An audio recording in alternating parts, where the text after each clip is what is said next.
Hvammsvirkjun staðsett á Þjórsársvæðinu og í nýtingarflokki rammaáætlunar.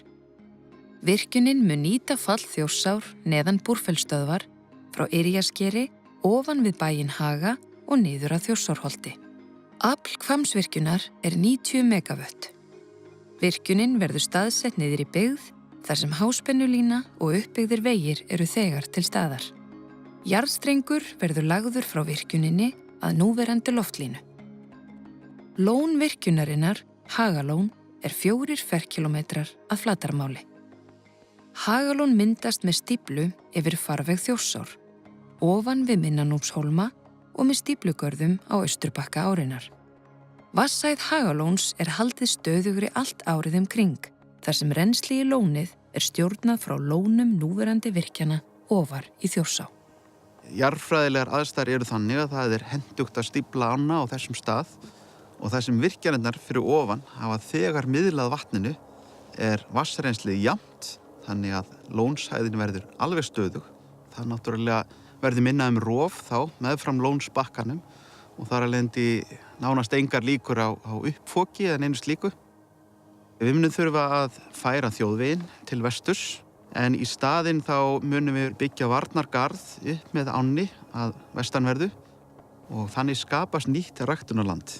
Hvammsvirkjun niður í byggð sem verður til þess að við erum þegar komið með uppbyggðan sterkan veg inn á svæðið, þannig að við munum ekki þurfa að leggja í mikla vegaframkvæmdir og virkjunin verður tengd við núverandi línukerfi með jarðstreng.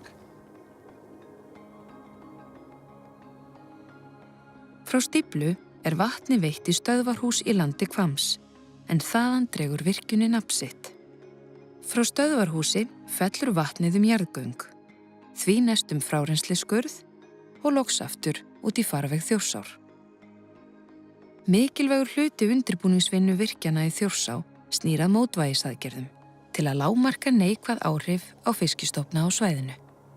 Landsvirkjun hefur á undanförnum áratugum stundað töluvert miklar rannsóknir á lífríki Þjórsár, sérstaklega fiskistofnum, og við höfum reynt að nýta okkur niðurstöðu þessar rannsókna og annarra rannsókna út í heimi eins mikið og hægt við þróun og hönnun mótvægisaðgerða. Við hönnun virkjunarinnar gert ráð fyrir fiskistiga til að tryggja áframhaldandi gengd fiska upp ána. Auk þess verður seiðafleita staðsett ofan við inntak virkjunarinnar. Það í eðli seiðanna að fylgja yfirborði vatnsins og þarna verður sérstaklega mikið vatn á göngutíma. Þannig fleytum við efsta laginu af vatninu metri yfir inntaksmannvirki virkjunar ofan í seiðarennu, þar sem seiðin komast síðan út í farveg Þjórsár aftur.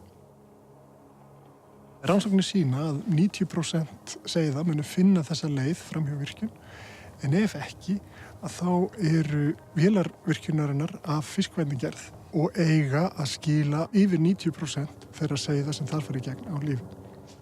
Þarna hafa verið stundaðar rannsóknir áratugum saman og öllum þeim þáttum sem við kemur undirbúningi virkjunar, bæði jarðfræði og jarðtæknilegum þáttum, vatnafræði og ísingum og lífríki og öðrum umhverfisþáttum. Og allar þessar upplýsingar eru notaðar saman til þess að fá sem besta lausn með tilliti til hagkvæmni, rekstrar og til að lágmarka umhverfisáhrif.